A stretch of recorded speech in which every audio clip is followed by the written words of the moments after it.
గోవు సమస్త లోకాలకు తల్లి, అందుకే గోమాత అన్నారు. గోవు అన్ని విధాల సుఖప్రదాత, శుభప్రదాత. లింగ పురాణంలో పంచగవ్యాలు ఎంత విశిష్టమైనవో చెప్పారు. సనాతన ధర్మంలో గోవు ఎంతటి పూజనీయురాలో, గోపూజ వల్ల ఎటువంటి పుణ్య ఫలాలు దక్కుతాయో ప్రముఖ ప్రవచనకర్త, ఆర్ష విద్యా తపస్వి బ్రహ్మశ్రీ పసర్లపాటి బంగారయ్య శర్మ గారు తన ప్రవచనంలో వివరిస్తారు. చెప్పడమే కాకుండా ఆచరణలో సువర్ణ భారతి గోశాలలను హైదరాబాద్, రాజమండ్రిలో నిర్వహిస్తున్నారు. శృతి స్మృతి పురాణానామాలయం కరుణాలయం నమామి భగవత్పాద శంకరం లోకశంకరం. అజ్ఞానాం జాహ్నవీతీర్థం విద్యాతీర్థం వివేకినాం సర్వేషాం సుఖదం తీర్థం భారతీ తీర్థమాశ్రయే. విద్యా వినయ సంపన్నం వీతరాగం వివేకినం వందే వేదాంత తత్వజ్ఞం విధుశేఖర భారతీం. సభాకల్పతరుం వందే. గోవుని, గోవిందుణ్ణి ఈ ఇరువురిని నిరంతరం స్మరించుకోవాలి. గట్టిగా చెప్పండి అమ్మా, గోవిందా గోవిందా గోవిందా. గోవిందా అంటానికి కూడా మొహమాట పడుతున్నారు. ఏం పర్వాలేదు, ఇవాళ గోవిందా అనకపోయినా ఏదో రోజు గోవిందా అంటాం ఖాయం. గోవిందా అనే లోపు ఎవడు గోవిందా అంటాడో వాడు ధన్యుడు. గోమాతాకి. ప్రపంచంలోనే అత్యంత విలువైనటువంటి ఆవు ఎక్కడ ఉందండి అనే ప్రశ్న వేస్తే నెల్లూరుకి చెందినటువంటి ఆవు ప్రపంచంలో అన్ని ఆవుల కంటే అత్యంత విలువైనటువంటిది. కొనుక్కోవాలనే ప్రయత్నం చేస్తే 40 కోట్లకి నెల్లూరు ఆవుని కొనుక్కున్నారు బ్రెజిల్లో. గట్టిగా ఒకసారి మన నెల్లూరుకి కరతాళ ధ్వనులతో. అమ్మ, చప్పట్లు కొట్టడానికి కూడా మొహమాటమే. గట్టిగా చప్పట్లు కొడితే పక్కన కూర్చున్న వాళ్ళు నిద్రలేస్తారు. గట్టిగా.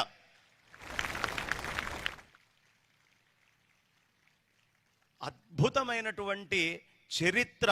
ఇక్కడ నుంచి ప్రప్రథమంగా బ్రెజిల్కి కూడా ఆవులు వెళ్ళినటువంటి ప్రదేశము ఈ నెల్లూరు నుంచే. జీబు అనే క్యాటిల్ మొత్తం తయారైంది బ్రెజిల్లో.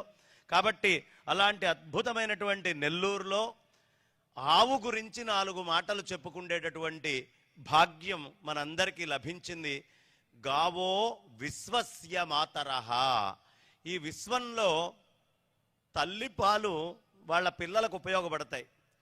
గాడిద పాలు గాడిద పిల్లలకి, ఒంటె పాలు ఒంటె పిల్లలకి, అలా పులిపాలు పులి పిల్లలకి, కాస్త బర్రెపాలు ఇంకొంచెం మిగతా ప్రాణులకు ఉపయోగపడతాయి. మిగతావన్నీ కూడా కొద్దిగా. ఈ ప్రపంచంలో ఏ ప్రాణికైనా తల్లి లేకపోతే ఏ పాలు పట్టాలండి అనే ప్రశ్న వేస్తే అన్ని జీవులకి సరిపోయేటటువంటి పాలు ఒక్క గోమాత మాత్రమే మనకివ్వగలదు. గోమాత. అది కూడా అన్ని దేశాలలో ఆవులు కాదు. ఈ భారతదేశంలో బ్యాస్ ఇండికా, గంగిడోలు ఉన్నటువంటి, అలాగే మోపురం ఉన్నటువంటి ఆవులు ఏవైతే ఉన్నాయో ఆ ఆవులు మాత్రమే ప్రపంచంలో ఉండే అన్ని ప్రాణులకి తల్లిగా పాలివ్వగలవు. అందుకే గావో విశ్వస్య మాతరః అన్నారు. ఇంకా విశేషం ఏమిటయ్యా అంటే, గవాం అంగేషు తిష్టంతి భువనాని చతుర్దశ. ఈ భూమి మీద మనకి చాలా ధాతువులు ఉన్నాయి.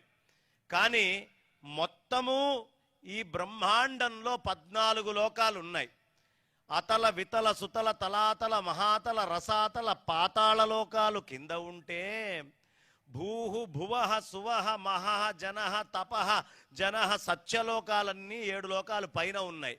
ఈ పైన ఉండేటటువంటి 7 లోకాలు, కింద ఉండేటటువంటి 7 లోకాలని కలిపితే ఒక అండము అంటారు. ఆ అండాలు ఒక 1000 కలిస్తే బ్రహ్మాండం అంటారు.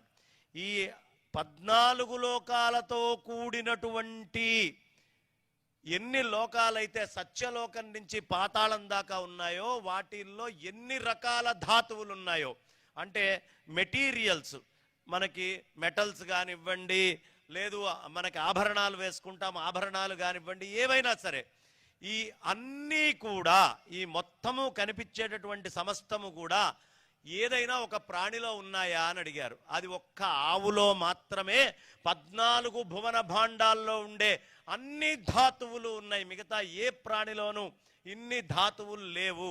దీనికి ఎలా మరి మీరు చెప్తారు, దీనికి ఏమిటి గుర్తు అంటే ఒక అద్భుతమైనటువంటి మాట చెప్పారండి.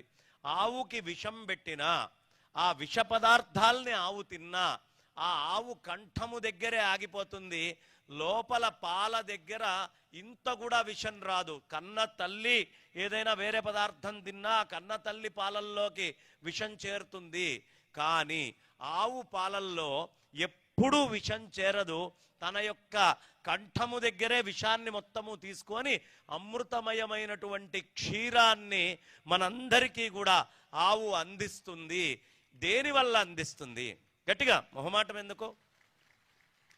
దేనివల్ల అందిస్తుంది ఆవు అంటే కేవలము ఈ భూమి మీద దొరకనటువంటి ఒక దివ్యమైనటువంటి ధాతువు ఈ గంగడోలు. మనం వెళ్ళంగానే గంగడోలు నిమురుతూ ఉంటాం కదా, ఆ గంగడోలు దగ్గర ఎవరు నిమురుతారో, ఇవాళ రేపు మనం రకరకాలైనటువంటి మాత్రలు వేసుకుంటున్నాం. వేసుకుండేటటువంటి మాత్రలన్నీ కూడా విషతుల్యమైనటువంటివే. ఆ క్షణానికి తగ్గినా మన శరీరంలోకి వెళ్ళి అనేక విష పదార్థాలని అవి ఉత్పత్తి చేస్తున్నాయి. ఆవు గంగడోలు దగ్గరికి వెళ్ళి ఎవరు ఆవు గంగడోలుని ఆగకుండా కాసేపు నిమురుతారో అలాంటి వాళ్ళందరికీ కడుపులో లివర్ దగ్గర వచ్చేటటువంటి పైత్యము, మిగతా అయినటువంటి విషతుల్యమైనటువంటి రోగాల నుంచి దూరము అవుతారు అనేటటువంటి విషయం తైత్తిరీయ బ్రాహ్మణము వేదం చెప్తోంది. కాబట్టి విషాలని దూరం చెయ్యాలి అంటే ఆవుకి కండూతి వచ్చినప్పుడు మెడ దగ్గర ఇట్లా నిమిరితే కడుపులో ఉండే విషాలన్నీ కూడా మనకి దూరం అవుతాయి. కాబట్టి గావో విశ్వస్య మాతరహ, ఊరికినే ఆవుని తల్లి అనేటటువంటి పదార్థం చెప్పలేదు. ఆవు ఎందుకు తల్లి అయ్యా అంటే కేవలం దర్శించినంత మాత్రానే ఆవు మనల్ని అనుగ్రహిస్తుంది. ఇంకా గొప్ప విశేషం ఏమిటండి అంటే మనము దేవతల్ని ప్రార్థన చేయాలనుకుంటాం. దేవతలు మనల్ని ఎప్పుడు అనుగ్రహిస్తారు? ఈ భూమి మీద దేవతలు ఎప్పుడు అనుగ్రహిస్తారో తెలుసా అమ్మా? ఎప్పుడు ఆవు యొక్క నెయ్యి అగ్నిహోత్రంతో కలుస్తుందో అప్పుడు మాత్రమే దేవతలు మనం కోరుకుండేటటువంటి కోరికల్ని తీరుస్తారు. ఎందుకు అంటే ఆజ్యం సురాణం ఆహారం ఆజ్యం యజ్ఞే ప్రతిష్ఠితం. ఆజ్యము దేవతలకి ఆహారము, ఆజ్యము యజ్ఞమునందు ప్రతిష్ఠించబడుతుంది. అంటే దేవతలకి భోజనం పెట్టాలి అంటే ఆ భోజనం ఎక్కడ దొరుకుతుంది? కేవలం ఆవులో మాత్రమే దొరుకుతుంది. ఈ విశ్వంలో 33 కోట్ల మంది దేవతలు ఉంటే ఈ 33 కోట్ల మంది దేవతలకి కూడా తల్లెవరు? ఆవే. ఆ ఆవు నెయ్యి ద్వారానే వాళ్ళకి కూడా కడుపు నిండుతుంది, దేవతలకు కూడా. అందుకనే రాక్షసులు పూర్వకాలంలో మొట్టమొదట దాడి చేస్తే యజ్ఞయాగాదుల్ని ఆపటం గురించే ప్రయత్నం చేసేవాళ్ళు. యజ్ఞాలని ఆపితే దేవతలకు ఆహారం అందదు. యజ్ఞాన్ని ఆపడము అంటే ఆ ఆవు యొక్క ఘృతాన్ని అగ్నిహోత్రుడికి చేరకుండా ఆపడము అనే ఒక్క పని చేస్తే రాక్షసత్వము అనేది పెరుగుతుంది. వాస్తవానికి నిజమైనటువంటి ఆవు నెయ్యి ఇవాల్టి రోజున ఈ భూమి మీద అగ్నిహోత్రానికి మనం చేర్చట్లేదు కాబట్టే ఈ కలి యొక్క ప్రభంజనము, ఆ తీవ్రత ఇంత విశేషంగా ఉన్నాయి. ఏనాడు మళ్ళీ మనం అంత నెయ్యి తీసి అగ్నిహోత్రంలో వేయడము అనే సంప్రదాయాన్ని తీసుకొచ్చుకుంటామో మళ్ళీ తిరిగి సనాతనమైనటువంటి వైదిక ధర్మము సుప్రతిష్ఠితమవుతుంది ఈ భూమి మీద. ఈ భూమి మీద ధర్మం కాపాడబడాలి అంటే గోవు కావాలి. అందుకనే గో బ్రాహ్మణేభ్య శుభమస్తు నిత్యం లోకా సమస్త సుఖినో భవంతు అన్నారు. గోవుని ప్రప్రధానమైనటువంటి స్తంభంగా చెప్పారు. ఈ భూమి మొత్తము అయ్యా గాల్లో ఉంది కదండి, అది గాల్లోనే తిరుగుతూ ఉంది కదా, ఏది కాపాడుతోంది ఈ భూమిని, దీనికి స్తంభాలేమిటి అని అడిగితే పెద్దలు చెప్తారు, గోభిర్విప్రైశ్చ వేదైశ్చ సతీభి సత్యవాదిభి అలుబ్ధై దానశీలైశ్చ సప్తయతే ధార్యతే మహి.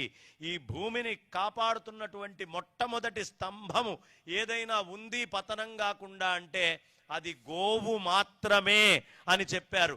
కాబట్టి అలాంటి గోమాతని నిరాదరణకి గురి చేయకుండా ఎప్పుడు అవకాశం ఉంటే మనం గోవుల దగ్గరికి వెళ్ళటం, ఆ గోవులకి చక్కగా సేవ చేయటం, గోవులని దానము చేయడం. కార్తీక మాసములో ఇంత కార్తీక దీపాల ముందు కూర్చొని గోవు యొక్క మహాత్మ్యం విన్న తర్వాత మీరు వెలిగించేటటువంటి దీపము 1000 రెట్ల ఫలితాన్ని మీ అందరికీ అందిస్తుంది. గోవు గురించి విన్నాకే దీపాన్ని వెలిగించాలి. కారణం, ఈ కార్తీక మాసములో అష్టమిని గోష్ఠాష్టమి అంటారు. గోవుల్ని ప్రత్యేకంగా పూజించాల్సినటువంటి అష్టమి. ఈ గోష్ఠాష్టమి అనేటటువంటిది గోవులకి మూలమైనటువంటి మాసము కార్తీకము. ఇంకా గోవత్సలకి ఎప్పుడయ్యా అంటే రేపు రాబోయే కార్తీక బహుళ ద్వాదశిని గోవత్స ద్వాదశి అంటారు. ఈ గోవత్స ద్వాదశి నాడు ఎవరైతే గోవుల్ని, ఆవుని దూడని కలిపి పూజించి ప్రదక్షిణం చేస్తారో వాళ్ళు ఈ భూమండలమంతా ప్రదక్షిణం చేస్తే ఏ ఫలితం వస్తుందో ఆ ఫలితాన్ని పొందుతారు. సప్తద్వీపావసుంధర, ఈ 7 ద్వీపాలతో కూడినటువంటి భూమిని మొత్తాన్ని ప్రదక్షిణం చేసినటువంటి పుణ్యం ఎప్పుడు కలుగుతుందయ్యా? ఆవుని చూడంగానే ఆవు చుట్టూ 3 ప్రదక్షిణాలు చేసేటటువంటి వాడికి ఈ ఫలితం వస్తుంది. ఏనాడైనా మృత్యువు అవశ్యము, పుట్టినటువంటి ప్రతివాడికి మృత్యువు తప్పదు. ఏదో ఒకనాడు మృత్యువుని వాడు ఖచ్చితంగా చూసి తీరాల్సిందే. అయితే మరణించిన తర్వాత ఎవరైనా నరకలోకానికి వెళ్తారు. ఈ నరకలోకానికి వెళ్ళేటప్పుడు వైతరణి అనేటటువంటి ఒక నది ఉంటుంది. ఆ నది చీము, నెత్తురు, ఎముకలు, మలమూత్రాలు వీటన్నిటితోటి నిండి ఉంటుంది. జీవుడు అది దాటలేక అందులోనే పడి కొట్టుకుంటూ ఉంటాడు. మరి దాని నుంచి బయటికి ఎప్పుడు వెళ్తాడయ్యా అంటే బతికుండంగా ఎవడు గోదానం చేసుకుంటాడో, లేదు మరణించిన తర్వాత వాడి పిల్లలు వాడి కోసం తండ్రి గారు బాగుండాలి అనే ఉద్దేశ్యంతో, తల్లిగారు బాగుండాలి, మా పితరులు బాగుండాలి అని గోదానం చేస్తారో, ఆ దానము చేసినటువంటి మరుక్షణము ఆ చీము, నెత్తురు, మలమూత్రాలతోటి నిండినటువంటి నదిలో అడుగు పెట్టాల్సిన పని లేకుండా వాళ్ళందరూ చక్కగా స్వర్గాది లోకాలకు వెళ్తారు. కాబట్టి గోదానము అనేటటువంటిది చాలా విశేషం. ఇంకొక గొప్ప విషయం చెప్తాను. బ్రిటిష్ వాళ్ళ కాలంలో 1930లో ఒక కారు మీద కలెక్టర్ గారు కూర్చొని అలా ముందరికి వెళ్తున్నారట. నెల్లూరు పట్టణంలో కొంచెం దాటి అవుట్స్కట్స్కి వెళ్ళారు. వెళ్ళేటప్పటికి ఆవుల మంద వస్తోంది. ఆ ఆవుల మంద వస్తుంటే డ్రైవర్ కారు ఆపాడు. వాడు భారతీయుడు, ఆ డ్రైవింగ్ చేసేటటువంటి వాడు. కారు ఆపితే, ఎందుకయ్యా ఆపావు? గట్టిగా హారన్ కొట్టు, అవి జరుగుతాయి, మనం వెళ్ళిపోదామన్నాడు. అయ్యా, మేము ఆవుల్ని బెదిరించము, హడలించము, కావాలంటే ఉద్యోగమైనా మానేస్తాను, కానీ నేను హారను కొట్టి ఆవుని ఇబ్బంది పెట్టను అని గట్టిగా ఆ బ్రిటిష్ కలెక్టర్కి చెప్పినటువంటి బిడ్డ ఈ నెల్లూరు గడ్డలో పుట్టినటువంటి బిడ్డ. అయితే ఎంతసేపు పట్టిందండి అన్నారు. 40 నిమిషాలు పట్టిందట. 40 నిమిషాల తర్వాత ఆవులన్నీ వెళ్తే అప్పుడు ఈ కారు తీసుకొని ముందరికి వెళ్ళాడు. వెళ్ళేటప్పుడు దారిలో చెప్పాడు, అయ్యా కలెక్టర్ గారు, దొరగారు, మీరు చాలా అదృష్టవంతులండి అన్నాడు. ఎందుకయ్యా అదృష్టవంతుడిని 40 నిమిషాలు నిల్చోబెట్టిన పన్లాపి అదృష్టవంతుడిని అంటున్నావు అంటే, అయ్యా ఇప్పుడు వచ్చిన ఆవులు చిన్నరెడ్డి గారివి కాబట్టి 40 నిమిషాల్లో వెళ్ళిపోయినాయి. అసలు పెద్దరెడ్డి గారి ఆవులు వచ్చుంటే 2 గంటలు ఆగాల్సి వచ్చేది. అంటే గోసంతతి నెల్లూరులో ఎంత ఉండేదో ఆలోచించండి. ఎంత మహత్తరమైనటువంటి గోవులు నివసించినటువంటి స్థానం ఈ నెల్లూరు. గట్టిగా మన నెల్లూరుకి మనం చాలా మొహమాట పడుతున్నారమ్మా. చప్పట్లు కొట్టడానికి కూడా మొహమాటమా? ఎందుకు గట్టిగా చప్పట్లు కొట్టాలయ్యా అంటే, ఈ జీవుడు నిద్రపోతున్నాడు అనేక జన్మల నుంచి, గోవు మహాత్మ్యం తెలియక అలా నిద్రపోతున్నాడు. కాబట్టే పుట్టడం, పోవడం, పునరపి జననం, పునరపి మరణం. ఈ నిద్రపోతున్నటువంటి జీవుణ్ణి ఒక్కసారి మేల్కొలిపి, అరే గోవు యొక్క మహాత్మ్యం తెలుసుకోరా అని చెప్పడానికి గట్టిగా ఓసారి చప్పట్లు కొట్టండి గట్టిగా. గోమాతాకి, గోమాతాకి, గోమాతాకి. ఈ గోవు యొక్క మాహాత్మ్యము ఎంత చెప్పినా తక్కువే. మొట్టమొదట ప్రజాపతిని సృష్టించారు. ఆ ప్రజాపతి ఏదైనా సరే నేను సృష్టించాలి అని అగ్నిని, వాయువుని, ఆదిత్యుణ్ణి సృష్టి చేశాడు. అగ్ని, వాయువు, ఆదిత్యుడు. ఈ ముగ్గురు వచ్చిన తర్వాత ప్రజాపతిలాగా ఏదైనా చైతన్యం ఉండేటటువంటి ఒక ప్రాణిని మేము సృష్టి చెయ్యాలి అని ముగ్గురు అనుకొని తపస్సు చేశారు. వాయువు శరీరాన్ని సృష్టించాలనుకున్నాడు, అగ్నిహోత్రుడు ప్రాణాన్ని సృష్టించాలనుకున్నాడు, అదేవిధంగా ఆదిత్యుడు కళ్ళని సృష్టించాలి అనుకున్నాడు. ముగ్గురు కలిసి అద్భుతంగా చేస్తే ఆ తపస్సులోంచి ఒక ఆవు పుట్టుకొని వచ్చింది. ఆవు పుట్టుకొని వస్తే ఇది నాది నాది నాది అని ముగ్గురు అనుకోవడం మొదలుపెట్టారు. వెంటనే ప్రజాపతి దగ్గరికి తీసుకెళ్లారు. అయ్యా ప్రజాపతి గారు, ఈ అగ్నిహోత్రంలో మేము పూజ చేయడం వల్ల, ఈ ముగ్గురము మేము తపస్సు చేయడం వల్ల ఈ ఆవు వచ్చింది. ఆవు ఎవరికి సంబంధించింది అంటే, నాయన శరీరము జడమైనటువంటిది, ఈ శరీరము శాశ్వతమైంది కాదు. కానీ ప్రాణాల కోసం అగ్నిహోత్రుడు చేశాడు కాబట్టి ప్రాణాల వల్ల దీనికి గొప్పతనం వచ్చింది. కాబట్టి ఆవుని అగ్నిహోత్రం అనేటటువంటి పేరుతోటి కూడా పిలుస్తారు. ఎప్పుడైనా సరే ఉదయాన్నే పరగడుపున మనం తినకుండా ముందు ఆవుకి గనక తీసుకొని వెళ్ళి అంత గడ్డిని గనక ఎవరైనా పెడతారో, ఆవుని అగ్నిహోత్ర స్వరూపంగా ఎవరు భావిస్తారో, ఈ రెండు పనులు చేసేటటువంటి వాళ్ళకి జీవితంలో రెండు రావట. ఏమిటది అంటే భయంకరమైనటువంటి రోగాలు రావట. రెండో గొప్ప విషయం ఏమిటి అంటే అపమృత్యువు రాదట. వాడు అకాలంలో చచ్చిపోవడం, ఏదో కరోనా వచ్చిందనో ఇంకోటి వచ్చిందనో పోవడము అనేటటువంటిది వాళ్ళకి ఉండదట. వాడు తినకుండా ఆవుకి అన్నం పెట్టేవాడు, ఆవుకంత పదార్థం పెట్టేవాడు. మన ప్రాణం మీద మనకి ప్రీతి ఉంటే ఆవుని అగ్నిహోత్రంగా భావించి ముందుగా అగ్నులు పెట్టాలి. ఇది వేదం చెప్తున్నటువంటి విషయం.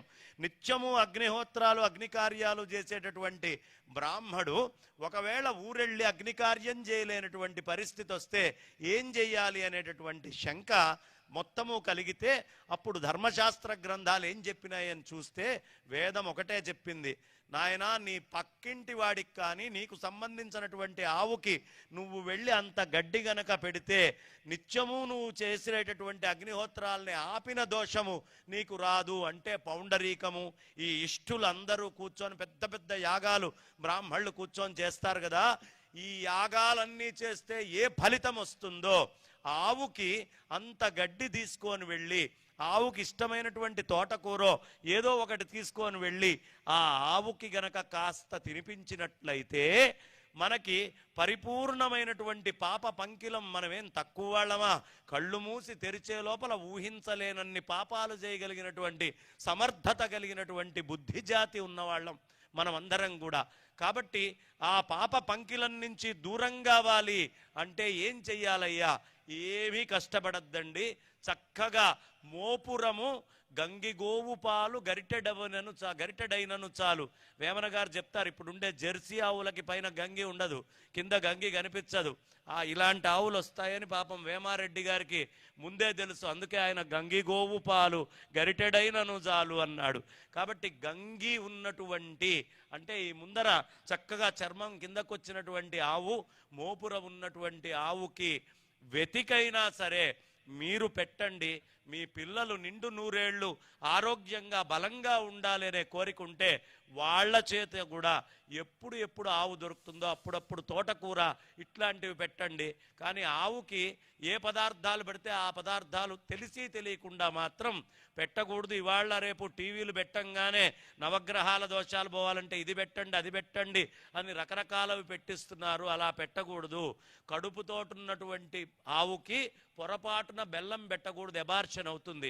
బొప్పాస్కాయలు పెట్టకూడదు. కాబట్టి ఆ ఆవుకి తోటకూర పెట్టచ్చు, ఆవుకి గడ్డి పెట్టచ్చు, ఆవుకి యోగ్యమైనటువంటి పదార్థాలు పెట్టచ్చు, ఆ ఆవుకి యోగ్యంగా ప్రదక్షిణాలు చేయొచ్చు. కానీ ఎలాంటి పదార్థాలు పెడితే అలాంటి పదార్థాలు ఆవులకి పెట్టకూడదు. నాకు ఒక అదృష్టం ఈ మధ్యకాలంలో కలిగింది. అది ఏమిటయ్యా అంటే శృంగేరి జగద్గురువులు మొన్నీ మధ్యనే అనంత శ్రీ విభూషితులు విధుశేఖర భారతి మహాస్వామి చరణులు మన నెల్లూరుకు వచ్చి నెల్లూరులో ఇక్కడ అనుగ్రహించి ఇక్కడ నుంచి రాజమండ్రికి రాబోతున్నారు. రాజమండ్రిలో అద్భుతంగా పెద్దనాయకంపల్లి అని సువర్ణ భారతి గోశాల అనే గోశాలని ఇదే కార్తీకంలో 28వ తారీఖు ఆరంభం చేసుకుంటున్నాం. అక్కడ గోవులు బాగుండాలి అని మొత్తము విశ్వంలో ఉండే గోవులు బాగుండాలని గట్టిగా కరతాళ ధ్వనులు చేస్తూ ఇంత చక్కటి కార్యక్రమాన్ని నిర్వహిస్తున్నటువంటి ఈటీవీ లైఫ్, ఈటీవీ యాజమాన్య సంస్థలకి అనేక ధన్యవాదాలు తెలియపరుచుకుంటూ, ఎక్కడున్నా మా రామోజీరావు గారి ఆత్మశాంతి కలగాలని మనసా ప్రార్థిస్తూ నా వాణికి విరామాన్ని ఇస్తున్నాను. స్వస్తి.